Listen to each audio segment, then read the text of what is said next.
everyone. Welcome to the second part of lecture 16 in the series Mathematical Methods for Economics. This is the series where we cover the tools that we use, mathematical tools that we use to build economic models. And the topic that we are discussing today is logarithmic functions. In the first part of the lecture, I talked about the basic properties of logarithms. I first introduced the definition of a logarithm.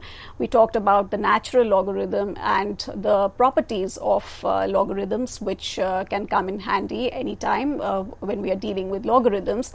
And now let us talk a little bit about what happens if we want to change the base of a logarithm, right? So let us suppose we have the log of a number x which is taken to the base a.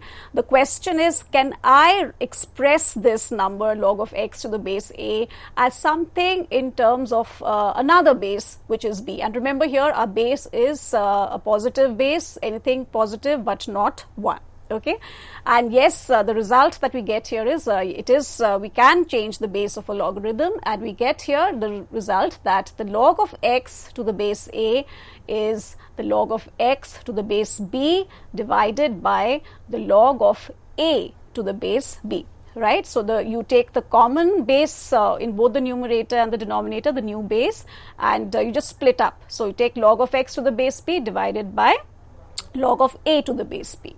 Now let's prove this. We know that by definition, the log of x to the base a is given by a to the power log x equal to x, right? So it is the power to which I need to raise the base a in order to get x. Now suppose I take logs to the base b on both sides of the equation. I get log x to the base a, which is just a number, so I just bring it up front. This is an application of property 3 that we just talked about in the first part of the lecture. Then log x to the base a gets multiplied by log a to the base b, right? Log x to the base a multiplied by log a to the base b is equal to log x to the base b, because we are taking logs on both sides with respect to the base b. And here you can see that this automatically gives you the result that the log of x to the base a, if I take log of a to the base b to the right hand side, then I will get the result in b. Now a convenient way to write this log of x to the base a is in terms of the natural log, because that is the most preferred base that we have in mathematics and calculus. So we can, instead of using the base b, we can use a base e, which is just so much more convenient, and we can write log of x to the base a as the natural log of x divided by the natural log of a. Okay, the same formula except that I'm taking the base as e now. Okay, now one property that you can prove on your own, as this is a do-it-yourself kind of an exercise, is that the log of b to the base a multiplied by the log of a to the base b is nothing but 1. And actually, let me give you the hint for proving this. So use the result that we established in the previous slide, which is log of x to the base a times log of a to the base b is equal to log of x to the base b, and then just put x equal to b, right, and you'll get the result. But the important ramification of this property is that we can write any number. So suppose I have a log of a to the base b, that can be written as 1 upon log of b to the base a. Okay. Now let's solve a couple of logarithmic equations, because we've covered the properties relating to logarithms, and it would be nice to just see how these properties pan out. So let's suppose I ask you to, and again try and work out these examples on your own first. So suppose I give you the equation, the natural log of the cube root of x minus 2 is equal to 0. So solve this for x. Now we know that by the definition of a logarithm, here the base is e. So e to the power 0, because the log here is 0, so e to the power 0 is going to be equal to the number for which we are taking the log, which is cube root of x minus 2. So because e to the power 0 is 1, so therefore cube root of x minus 2 is 1, and this in turn implies that the cube root of x is 3, or x is equal to 27, 3 cubed. Okay. Let us look at another one. Here we have 2 times log x squared plus 3 times log x. In both cases, we are taking log to the base 10 is equal to 7. So again, solve for x. Now note here, if we use property 3 for logarithms, we have that log of x squared can be written as 2 times log of x. Okay, so therefore, substituting that into the equation, we get 4 times log of x plus 3 times log of x is equal to 7. So that's nothing but 7 times log x is equal to 7, or log of x is equal to 1. And because it's because here we're taking the number as x here, we have to solve for x. That's going to be nothing but 10 to the power 1. Okay. Right, and let's do yet another one. We have another equation here. So we have 4 to the power x minus 4 to the power x minus 1 is equal to 3 to the power x plus 1 minus 3 to the power x. This is a problem taken from the textbooks Etc. and Hammond. Now, one way to approach this problem is to actually simplify these expressions on the two sides. So I can take 4 to the power x common on the left hand side, and then I get 4 to the power x times, in brackets, 1 minus 1 by 4. On the right hand side, I can take 3 to the power x common, and then I get 3 minus 1 on the right hand side, right? And this then gives us, if I take this 3 to the left hand side, I get 4 by 3 to the power x, okay? And on the right hand side, I'm going to get 2, and then I have a 3 by 4 here. So that's going to become, one sec, so that should be 3 by 8, right? So so this is 4 by 3 to the power x is equal to 2 divided by 3 by 4. So that's going to be 8 by 3, that's all right. So this then implies that x is nothing but the log of 8 by 3 to the base 4 by 3, right? Because the base here is 4 by 3 and the log of 8 by 3 is a power to which you raise 4 by 3 to get 8 by 3. So x is going to be 8 by log of 8 by 3 to the base 4 by 3, or that if we express things in terms of the natural logarithm, that's nothing but natural log 8 by 3 divided by natural log 4 by 3. Okay. We're now ready to start talking about logarithmic functions, which is the main purpose of our lecture here. A logarithmic function is simply the inverse of the exponential function.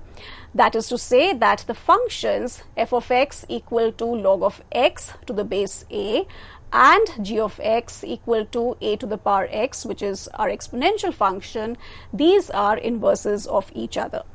Now, because we haven't covered inverse functions yet in the series that we are doing right now, I will give you a little bit of a primer on inverse functions.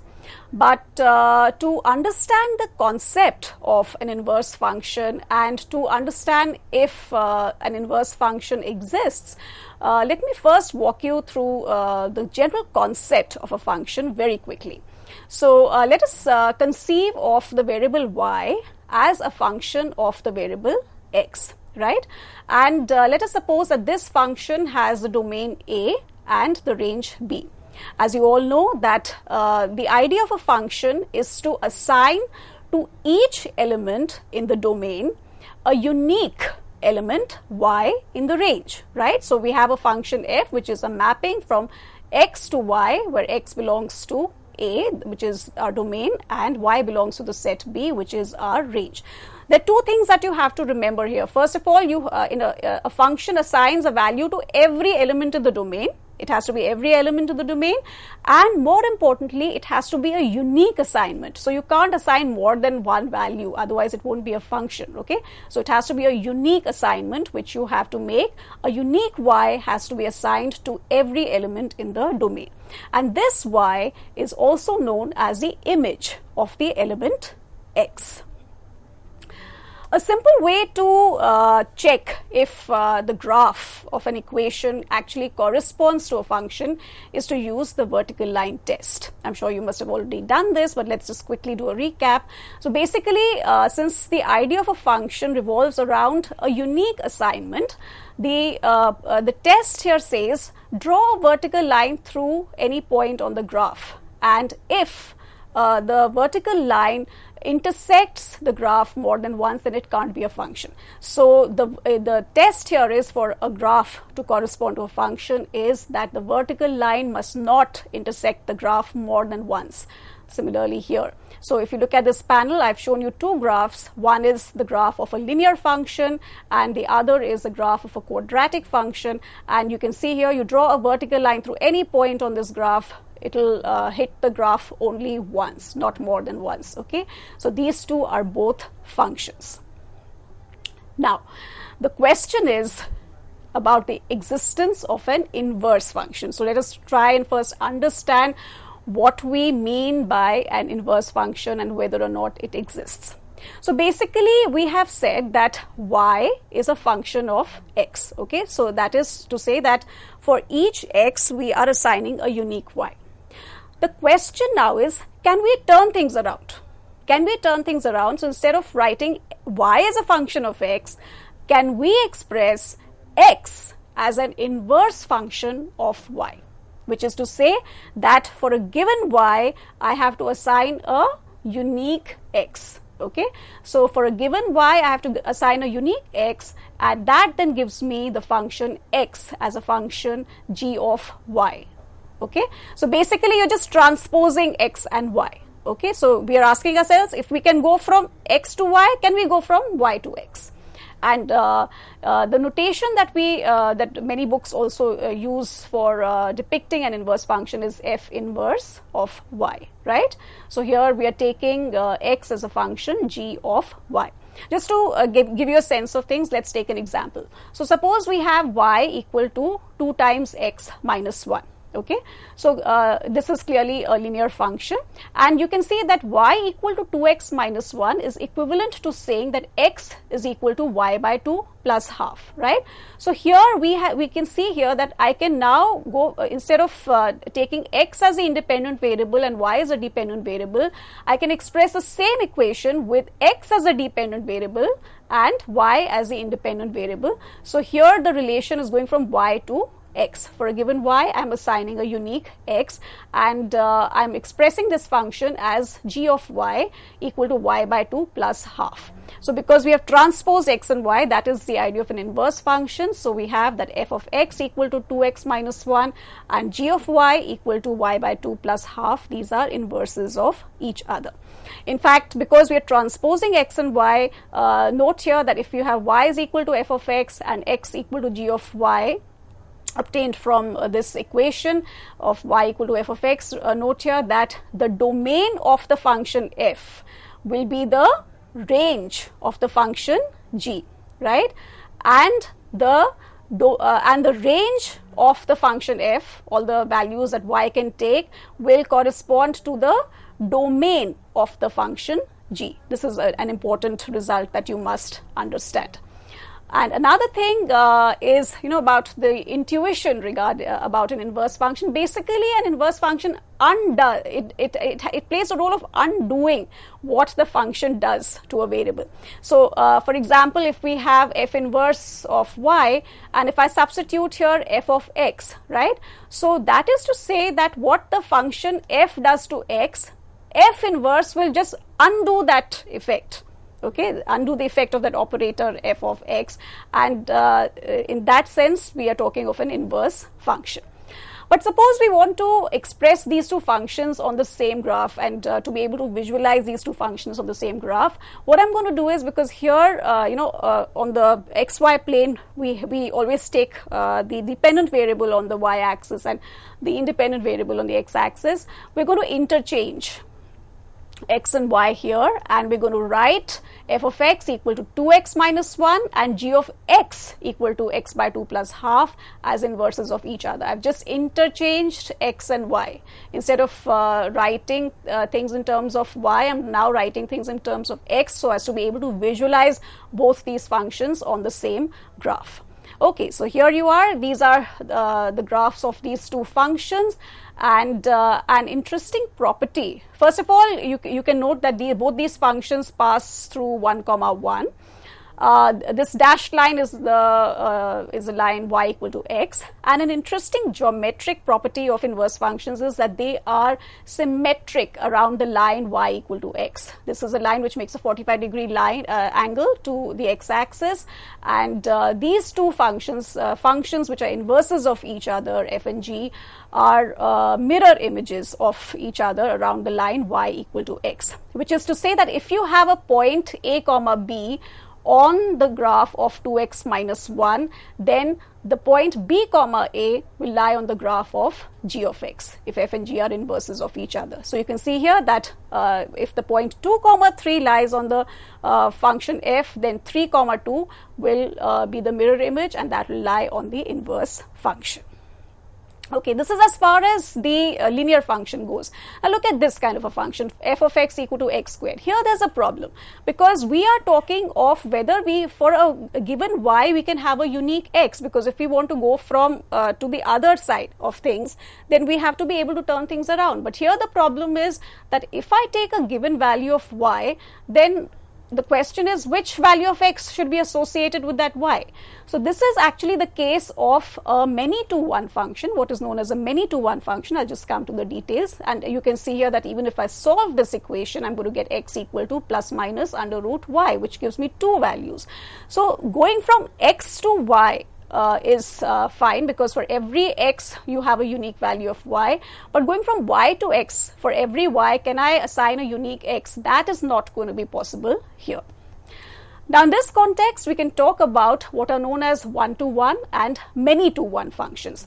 So one-to-one function, which is the kind of function I showed you initially, the linear function, is one where each element in the range is the image of exactly one element in the domain. So do you see here, 1 is the assignment made to 7, 3 is assigned to 2, 5 is assigned to 8. So each element in the range is the image of exactly one element.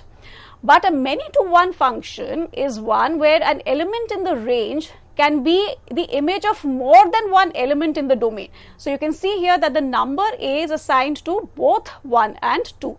So this is a function, all right, because both 1 and 2 are being given a unique assignment a, but it's a many-to-one because you're going from many numbers to one number. So an element in the range is the image of more than one element in the domain, which is exactly what was happening here. So what we are going to argue is that if and only if a function is one-to-one, will it have an inverse, will it be invertible? And a mathematical definition of a one-to-one function is that if a function is one-to-one, if f of x1 is not equal to f of x2 whenever x1 is not equal to x2. Actually, a simple way to test if we have a one-to-one function, if a function is invertible, is to just simply draw a horizontal line through the graph. If the horizontal line cuts the graph more than once, then it can't be invertible. So for a function to be invertible, if you draw a horizontal line, that should not intersect the graph more than once. And that is, so you can see here on the left, I've shown you the graph of an exponential function. So this is clearly invertible. The horizontal line at any point to the graph intersects the graph exactly once. But for y equal to x squared, this is a graph of a quadratic function, for example. So here you can see that the horizontal line intersects the graph at 2 points. So this is a many-to-one function, not invertible.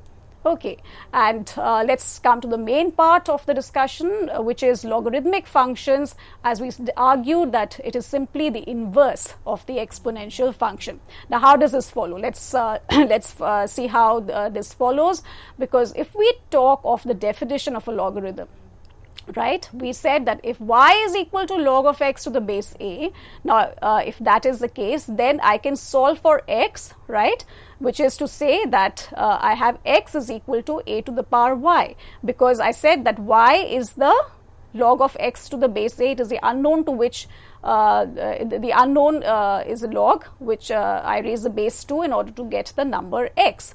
So we have this result, and clearly, because here we have the relation between x and y in terms of the log, and here we have it in terms of the exponential function, these are going to be inverses of each other. We can actually interchange y and x here and write this x equal to a to the power y as a function of x only, so as to visualize these graphs on the same xy plane. So you have f of x equal to log of x to the base a and g of x equal to a to the power x. These are inverses of each other. Right, so this is the visual I was building up the entire discussion for, and here you can see what I've done is I've specifically taken the case where the base is greater than 1. Okay, in that case we have an exponential function which is strictly increasing. In particular, I've taken the natural natural exponential function.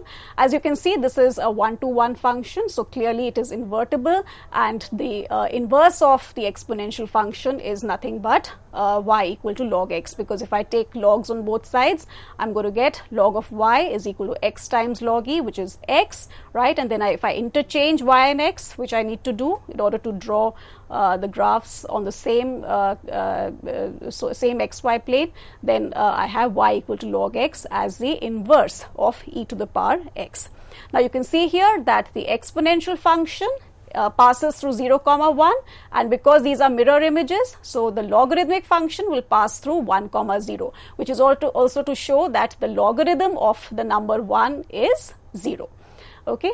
Then further on you can see that the logarithm of a negative number is not defined. In fact, the logarithm of 0 is also not defined, and that is clearly because if we look at the range of the exponential function, the range is a set of positive real numbers, and the range of the exponential function is nothing but the domain of the logarithmic function. So the domain of the logarithmic function is a set of positive real numbers, because the exponential function is positive everywhere, it lies above the x-axis everywhere. The image, the inverse function will have the domain as the open interval 0 to infinity, right? Similarly, if you look at the range, the domain of the exponential function, which is a set of all real numbers, the domain of the exponential function is a set of all real numbers, that is going to be the range of the inverse function, which is the log of x, right? The range is minus infinity to infinity, the set of all real numbers. Also, if you notice that if I take the log of a number between 0 and 1, that is going to be negative, and that clearly follows from this part of the graph. Try and visualize this graph actually by taking this x as a vertical axis and y as a horizontal axis, and you'll get exactly this picture, right? So the log of a negative number, the log of a number between 0 and 1 is going to be negative. Similarly, the log of a number which is greater than unity is going to be positive, and this increases and tends to infinity as x becomes larger and larger. So I've already covered these properties. Also, if we change the base, that will affect the steepness of the logarithmic function. Now let's take the case where a lies between 0 and 1, and now you'll understand why I demarcated these two cases, because a greater than 1 means the exponential function is strictly increasing, a less than 1 means the exponential function is strictly decreasing. So that will impact the shape of the inverse function, which is also going to be strictly decreasing. And you can think for yourself why we don't take a equal to 1. So now I'm uncovering all the assumptions, the reasons for all the assumptions we had earlier. We don't take a equal to 1 because that's just going to be a constant function. If I take y equal to a to the power x, that's just going to be a flat line, and that's a many to 1 function. It can't have an inverse, so we can't talk of the log here. Okay, so finally, let me finish this lecture by doing an example from one of the exams of Delhi University, where you're asked to find the domain and range of the function natural log of x squared minus 4 divided by x squared plus 4. Now, because the log is defined only for a positive number, so we need that x squared minus 4 divided by x squared plus 4 has to always be positive. X can't be 2 or minus 2 because the log of 0 is not defined. So this is a strict inequality, and this in turn, because the denominator is always going to be positive, so this in turn implies that x squared has to be greater than 4, which is to say that x is either greater than 2 or strictly less than minus 2. So the domain of the function f is minus infinity to minus 2 union 2 to infinity, all in open intervals. And the range, well, let's see, because this x squared plus 4 is always going to be more than x squared minus 4. So you're basically talking of taking the log of a number which is less than 1, right?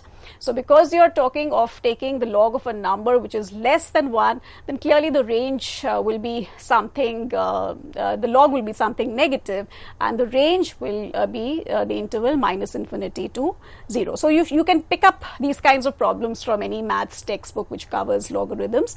And yes, that's all for logarithmic functions. What you could do for extra reading, apart from your textbooks, it's Sater and Hammond or Anton, you could also refer to Anton, but Allen, RGD Allen is an old-fashioned, it's an old textbook, not old-fashioned, but it's an old textbook, which is titled Mathematical Analysis for Economists. It's an excellent textbook and covers logarithms in great detail. There's also this discussion on logarithmic and semi-logarithmic scales and graphs in this textbook, and that's quite interesting from the point of view of data work. So do go through this if you get a chance. Thank you.